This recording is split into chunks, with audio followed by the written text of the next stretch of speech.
Sir, ಇವಾಗ ಪಾಕಿಸ್ತಾನ ವಿಚಾರದಲ್ಲಿ ಇಮ್ರಾನ್ ಖಾನ್ ಮಾಜಿ ಕ್ರಿಕೆಟಿಗ ಮತ್ತೆ ಮಾಜಿ ಪ್ರಧಾನಿ ಜೈಲಲ್ಲಿದ್ದಾರೆ. ಸೊ ಅಂತವರಿಗೆ ಈಗೇನು ಕಪಿಲ್ ದೇವ್ ಮತ್ತೆ ಸುನಿಲ್ ಗವಾಸ್ಕರ್ ಅವರು ಕ್ರಿಕೆಟರ್ಸ್, ಅವರಿಗೆ ಸಪೋರ್ಟ್ ಮಾಡ್ತಾರೆ ಅಂತ ಯಾವ ವಿಚಾರಕ್ಕೆ ಏನಾಯ್ತು ಸರ್ ಅದು? ಸರ್ 2022 ಕೂಡ 18-22 ಕೂಡ ಇಮ್ರಾನ್ ಖಾನ್ ಅವರು ಪಾಕಿಸ್ತಾನದ ಪ್ರಧಾನಿಯಾಗಿ ಸರ್ವ್ ಮಾಡಿದರು.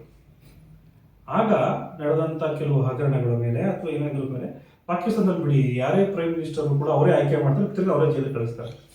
ಸೊ ಆ ರೀತಿ ಪಾಕಿಸ್ತಾನ ಆ ಒಂದು ಇದರಲ್ಲಿ ಅವರು ಅರೆಸ್ಟ್ ಆಗಿರುವಂಥದ್ದು. ಅರೆಸ್ಟ್ ಆದ ಮೇಲೆ ಒಳಗಡೆ ಇರುವಂಥ ಸೌಲಭ್ಯಗಳು, ಜೈಲಿನಲ್ಲಿ ಒಬ್ಬ ಪ್ರಧಾನಮಂತ್ರಿಗೆ ಕನಿಷ್ಠ ಕೊಡಬೇಕಾಗಿರುವಂಥ ಮೆಡಿಕಲ್ ಸೌಲಭ್ಯವನ್ನು ಕೊಡ್ತಾ ಇಲ್ಲ ಅನ್ನುವಂಥದ್ದು ವಿಚಾರ ಹೊರಬಂದಿದೆ. ಹಾಗಾಗಿ ಅವರ ಒಂದು ಕ್ರಿಕೆಟ್ ಇಮ್ರಾನ್ ಖಾನ್ ಪಾಕಿಸ್ತಾನ ನಾಯಕರು, ಕ್ರಿಕೆಟ್ ಟೀಮ್ನ ನಾಯಕರು, ಆಗ ಭಾರತ ನಾಯಕರಾಗಿದ್ದ ಕಪಿಲ್ ದೇವ್, ಸುನಿಲ್ ಗವಾಸ್ಕರ್ ಎಲ್ಲರೂ ಕೂಡ ಒಡನಾಡಿಗಳು, ಅಂದರೆ ಕ್ರಿಕೆಟಿನ ಒಡನಾಡಿಗಳು.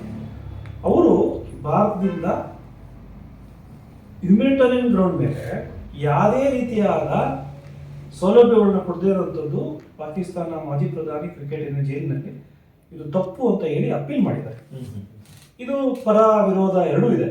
ಅಂದರೆ ಇಮ್ರಾನ್ ಖಾನನ್ನ ಅವರು ಅಂದ್ರೆ 25 ವರ್ಷದವರು, ನಾವು ಇಮ್ರಾನ್ ಖಾನ್ ಅನ್ಬೇಡ, ಇಮ್ರಾನ್ ಖಾನ್ ಅವರು ಕಪಿಲ್ ದೇವ್ ಅವರು ಹೇಳ್ಬೇಕಾಗುತ್ತೆ. ಇವತ್ತು ಮನೆ ಕಪಿಲ್ ದೇವ್ ಅವರು ಯಾವುದೋ ಒಂದು ಗಲ್ಲಿ ಕ್ರಿಕೆಟ್ ನಲ್ಲಿ ಮಕ್ಕಳಿಗೆ ಆಡ್ಬೇಕಂದಾಗ ಆ ಮಕ್ಕಳಿಗೆ ಅವ್ರು ಯಾರಾದ್ರೂ ಗೊತ್ತಿಲ್ಲ.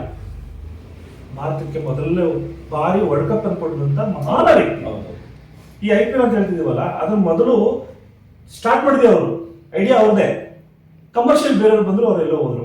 ಸೊ ಹಾಗಾಗಿ ಇವರೆಲ್ಲರೂ ಕೂಡ ಲೆಜೆಂಡ್ಸ್ಗಳು. ಇವತ್ತು ನೀವೇನೋ ಒಂದು ಬದಲಾವಣೆ ಮಾಡಬೇಕು, ಒಂದು ಸಾಧನೆ ಮಾಡಬೇಕು ಅಂತ ಇವತ್ತು ರಾತ್ರಿ ಅಂದ್ಕೊಂಡ್ರೆ, ನೀವು ನಮ್ಮ ಹಿರಿಯರು ಮಾತಾಡಿರೋ ವಿಚಾರಗಳನ್ನ, ಯಾರೇ ಆಗಿರ್ಬೋದು, ಸುಭಾಷ್ ಚಂದ್ರ ಬೋಸ್ ಆಗಿರ್ಬೋದು, ಭಗತ್ ಸಿಂಗ್ ಅವ್ರ ಮಾತುಗಳನ್ನ ಆಗಿರ್ಬೋದು, ಅದನ್ನ ತಾವು ವಿಚಾರವನ್ನ ಮಾಡ್ತೀವಿ, ತಿಳ್ಕೊಂಡೆ ನಿಮ್ಗೆ ಅದೇ ಪಾಯ, ಅವ್ರ ವಿಚಾರಗಳೇ ನಿಮ್ಗೆ ಪಾಯ. ಸೊ ಹಾಗಾಗಿ ಇಮ್ರಾನ್ ಖಾನ್ ಅವರನ್ನ ಒಬ್ಬ ಕ್ರಿಕೆಟರ್ ಆಗಿ, ಒಬ್ಬ ಕ್ರಿಕೆಟ್ ಕ್ರೀಡಾಪಟು ಆಗಿ ಭಾರತದಲ್ಲೂ ಕೂಡ ಅವ್ರನ್ನ ಬಹಳಷ್ಟು ಜನ ಪ್ರೀತಿಸ್ತಾರೆ. ಸೊ ಅವರಿಗೆ ಈ ರೀತಿಯಾಗಿ ಪಾಕಿಸ್ತಾನದಲ್ಲಿ ಮಾಡಿರುವಂಥದ್ದು ಇಲ್ಲಿ ಕುಂತ್ಕೊಂಡು ಮಾತಾಡಿದಾಗ ಅದಕ್ಕೆ ಬಹಳಷ್ಟು ಬೆಲೆ ಬರುತ್ತೆ. ಯಾಕಂದರೆ ಭಾರತದಲ್ಲಿ ಇರುವಂಥ ವ್ಯಕ್ತಿಗಳು ಪಾಕಿಸ್ತಾನಿನ ಒಬ್ಬ ಮಾಜಿ ಪ್ರಧಾನಿಗೆ ಮೆಡಿಕಲ್ ಸಿಗ್ತಾ ಇಲ್ಲ ಅಂತ ಅವರಿಬ್ಬರು ಮಾತಾಡಿದ್ರು, ಸುನಿಲ್ ಗವಾಸ್ಕರ್ ಸಾಹೇಬರು ಮತ್ತು ಕಪಿಲ್ ದೇವ್ ಅವರು ಮಾತಾಡಿದಾಗ ಇಡೀ ಪ್ರಪಂಚದ ಗಮನ ಬಂದ್ಬಿಡ್ತಿದ್ರು. ಎಲ್ಲೋ ಒಂದು ಕಡೆ ಒಬ್ಬ ಕ್ರೀಡಾಪಟುವಾಗಿ ಒಬ್ಬರನ್ನ ಅವರು ಸಪೋರ್ಟ್ ಮಾಡ್ಕೊತಿರುವಂಥದ್ದು ಬಹಳ ಒಳ್ಳೆಯ ಕೆಲಸ. ಅದು ಇಂಥ ಕ್ಷಣದಲ್ಲಿ, ಯಾವ ಕ್ಷಣದಲ್ಲಿ,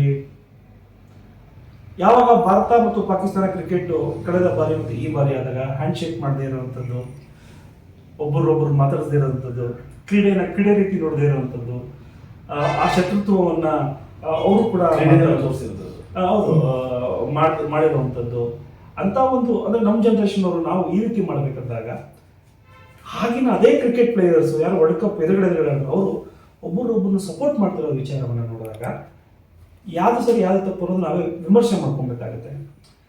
ಕ್ರೀಡೆ ಥರನೇ ನೋಡಬೇಕು ಸರ್. ಹೌದು, ಕ್ರೀಡೆ ಆಡಬೇಕಂದಾಗ ಪಕ್ಕದ ಏರಿಯಾದವನು, ನಮ್ಮ ಏರಿಯಾದವನು, ನಾವು ಆಡ್ಬೇಕಂದಾಗಲೂ ಜಿದ್ದಾಗಿದ್ವಿ. ಬಟ್ ಅದು ಕ್ರೀಡೆ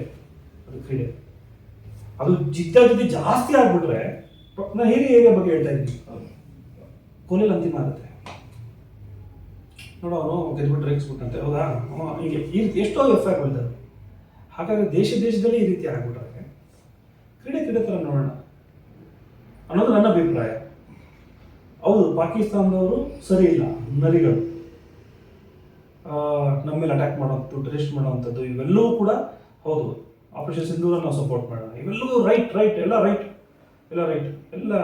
ನಾವು ಅವ್ರು ಯಾವುದೇ ರೀತಿ ಬೆಂಬಲಿಸೋದು ಪಾಕಿಸ್ತಾನಿ ಜನರನ್ನು ಬೇಕಾಗಿಲ್ಲ. ಹೌದು, ಕರೆಕ್ಟ್. ಕ್ರೀಡೆ ಅಂತ ಬಂದಾಗ ಯುದ್ಧ ಥರನೇ ಆಡೋಣ. ಆದರೆ ಕೆಲವು ಸಂಪ್ರದಾಯಗಳಿದ್ದಾವೆ ಕ್ರೀಡೆಗಳಲ್ಲಿ. ಏನು, ದೇಶದ ನ್ಯಾಷನಲ್ ಅಂತ ಬಂದಾಗ ಯಾವುದೇ ದೇಶದ ಬರಲಿ, ಮೊದಲು ಗೆದ್ದಿರೋನು ನ್ಯಾಷನಲ್ ಅಂತ ಬರುತ್ತೆ, 2-3 ಕೂಡ ಅದಕ್ಕೆ ಗೌರವಿಸಬೇಕು. ಮತ್ತು ನೀವು ಬಾಕ್ಸಿಂಗ್ ಆಡಿದ್ರು ಕೂಡ ಕೊನೆಗೆ ಅದನ್ನ ಹ್ಯಾಂಡ್ ಶೇಕ್ ಮಾಡಿ ಆಚೆ ಬರಬೇಕು. ಈ ರೀತಿಯಾದ ಕೆಲವು ವಿಚಾರಣೆಗಳು ಎಲ್ಲವೂ ಕೂಡ ಇದ್ದಾವೆ. ಸೊ ಇವೆಲ್ಲವೂ ಕೂಡ ಅಳವಡಿಸ್ಕೊಂಡ್ರೆ ಒಳಗೆ ಸಚಿನ್ ತೆಂಡೂಲ್ಕರ್ ಸರ್ ಹೇಳಿದ್ದು, ಇದೇ ರಾಹುಲ್ ಇವರು ರೋಹಿತ್ ಶರ್ಮಾ ಅವರು ಅದು ಹೇಳಿತ್ತು. C as A cricket match ಕ್ರೀಡೆ ಥರ ನೋಡೋದು ಒಳ್ಳೇದು ಅನ್ನೋಂಥದ್ದು ಗೊತ್ತಿಲ್ಲ. ಈ ಮಾತನ್ನು ಕೇಳಿದಾಗ ಇವತ್ತಿನ ಯುವಕರುಗಳು ಅದೆಷ್ಟು ನನಗೆ ಬೈತಾರೋ ಗೊತ್ತಿಲ್ಲ.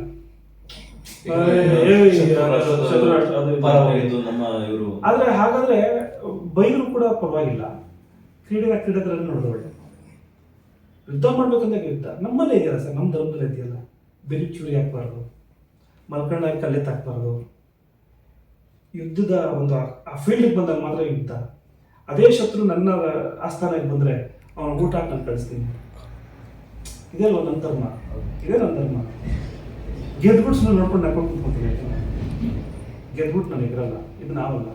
ಪಾಪ ಬಾಂಗ್ಲಾದೇಶವರು ಗೆಲ್ಲಕ್ಕಿಂತ ಮುಂಚೆ ಎಗರ್ತಾರೆ. ಗೆಲ್ಲಕ್ಕಿಂತ ಮುಂಚೆ ಇನ್ನೇನು 2 ಹೊಡೆಯೋ ಮುಂಚೆ ಮುಂಬಾರ್ಗೆ ಎಗರ್ಬಿಟ್ಟು ತಿರ್ಗಿಸ್ಕೊಳ್ತಾರೆ. ಅದು ಅವರು.